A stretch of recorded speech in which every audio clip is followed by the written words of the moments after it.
Okay, folks. So I'm going to take this story with a little grain of salt here, because right now this is just a post on social media, but it is from Tucker Carlson. And look, um, I really want to see this come into fruition because something ain't right. Something started to tank Biden's momentum. And if this truly does come into light and more people start talking about it, it is going to shake the foundations of the Biden-Harris campaign for 2024. So I am going to read this tweet on Easy Street for all of you to see firsthand. So let's go ahead and pull this up here right now for all of you to see. It's from Tucker Carlson. This came out today about maybe 4 or 5 hours ago. So here it is in its full entirety. From an unusually good, sorry, let me start that over again. See, I'm getting secondhand Joe dementia. From an unusually good source, Obama's tweet supporting Joe Biden was disingenuous. In private, Obama is telling people Biden can't win, and he is therefore in favor for an open convention. Hey, my colleagues in independent media, Matt Weinglass, Craig Jardula, RBN, Do Dissident, Jimmy Dore, everybody. That's right. I'm even including conservatives and libertarians too. I'm getting everyone in on this. This could be a very interesting convention here in Chicago. So if you're not here in the city, what you doing? Obama will not say whom he supports, nor as of yesterday afternoon had he met personally with Biden to deliver the message. Relations between the Obamas and the Bidens have never been warm. At times, they've been hostile. But recently, they've deteriorated further, mostly due to Jill Biden. Jill, what you doing, honey child? In the hours and days after the debate, she kept her husband cloistered away from anyone who might convince him to drop out. Jill Biden is the driving force behind her husband's re-election campaign. Hey, we got our first woman president, guys. We did it. Just as she was in 2020, when other members of the family, including Biden's sister Val, considered him too impaired to run.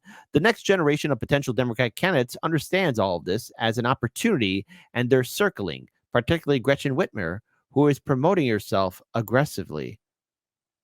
Spaghettios.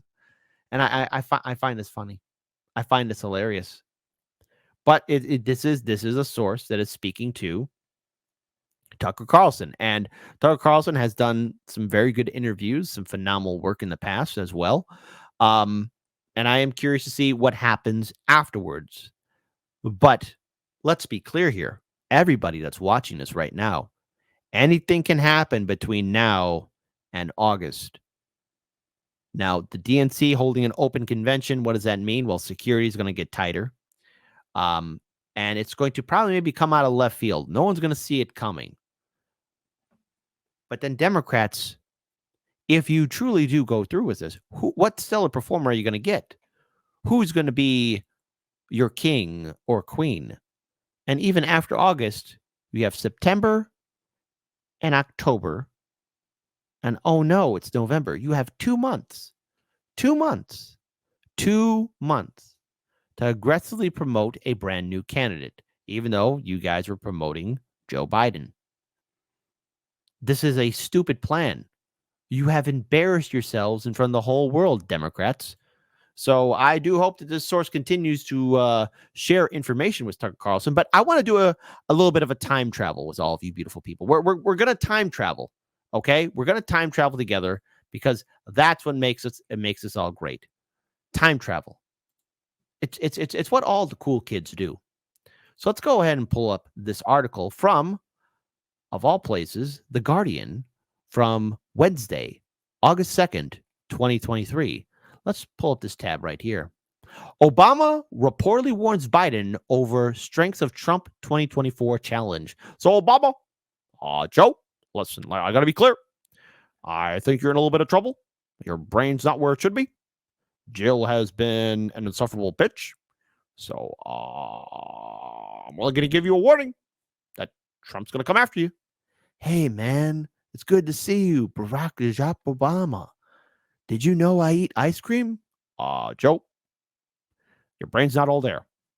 So anyways, let's talk about it. Barack Obama has reportedly warned Joe Biden about how strong the challenge Donald Trump will be in their second election battle in 2024 should Trump win the Republican nomination next year as expected, which he did. Polling now shows Trump and Biden closely matched for a second presidential contest. Again, this article came out in 2023. At a private White House lunch with Biden in June, Obama also promised to do all he could to help the president get reelected, the Washington Post reported. Citing two sources familiar with the meeting, the Post said Biden welcomed the offer of help from the man whom he was vice president between 2009 and 2017. Oh, wow. What, 2009? 2017? Oh, okay, whatever. All right.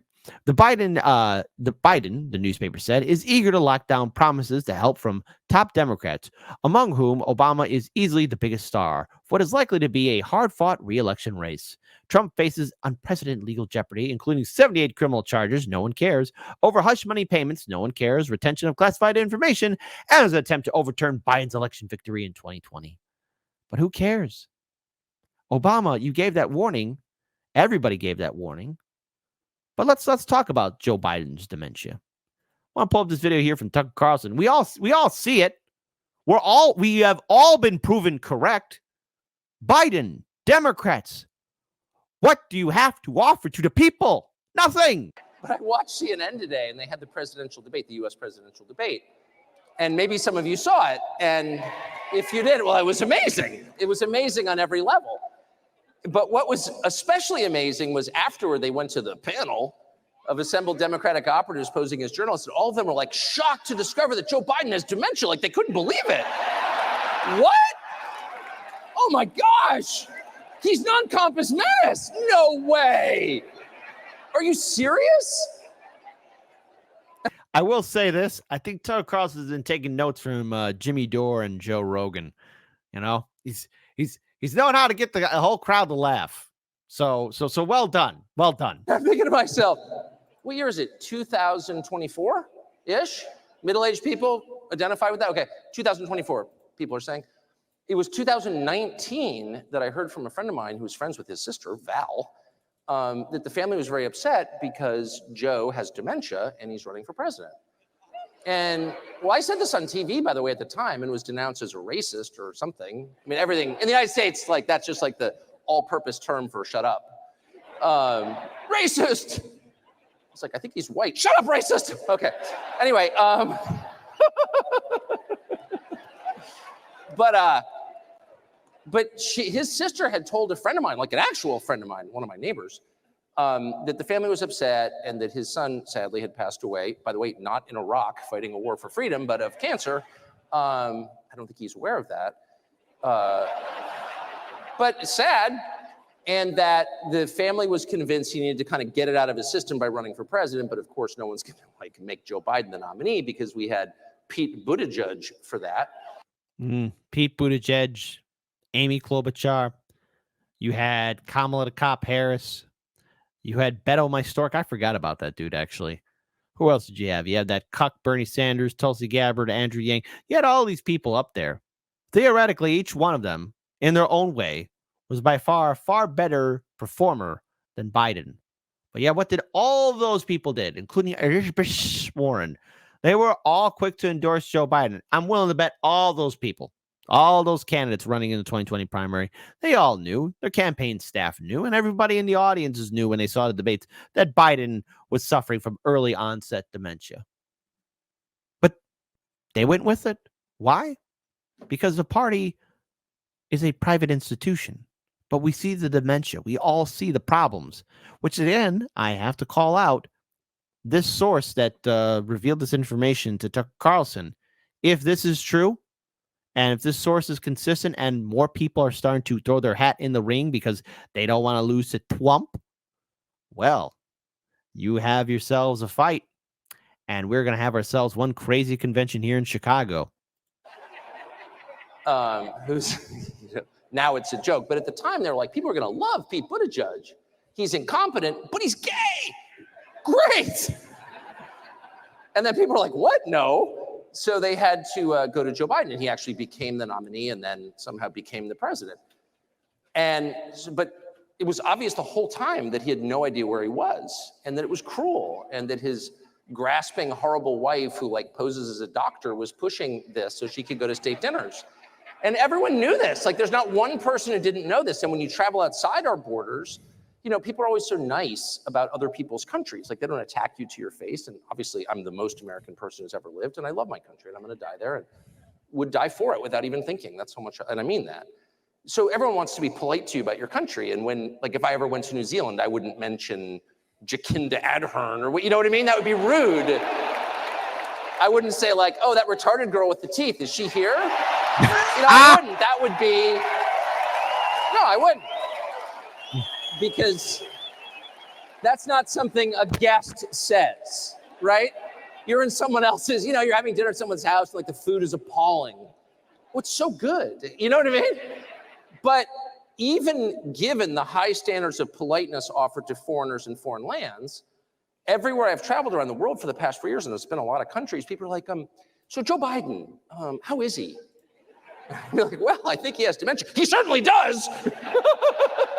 Like, everybody knows, because they have, I can't remember, the internet. And it has video on it. And it takes about 15 seconds to determine the leader of the most powerful country in the world, with this mass nuclear arsenal involved in 2 simultaneous wars, doesn't know what day it is. And we're going to pause there. Because no, Biden doesn't know what day it is. He doesn't know what time it is. He needs to be put into an old folks home, okay? This is an embarrassment. This will forever be a mark on how incompetent the entire political system is. Now, I just wanted to say this.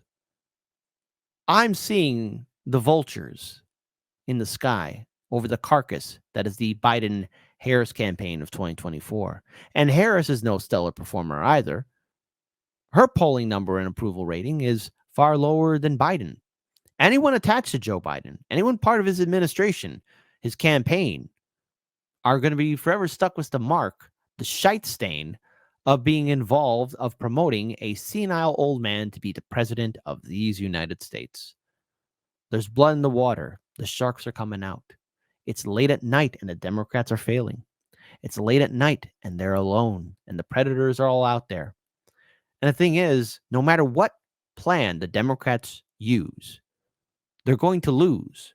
And even if they do win, it will be such an abysmal victory that will make Pyrrhus, the great Greek general, seem like a 5-star performer, even though the guy was a clown, eventually getting defeated. Democrats, this is your loss.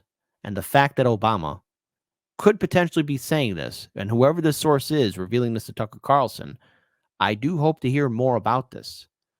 But whether or not anything does happen or not, whether or not Obama said this or not, everybody's thinking it. Everybody's talking about it. Biden and his campaign is sinking. And all what we can do right now is just sit back and watch. Don't help. Don't help them. Watch and laugh. It's called karma, and you should enjoy every minute of it. Democrats, liberals, listen. When you realize that you shouldn't have been a bully to us, we'll accept your apology.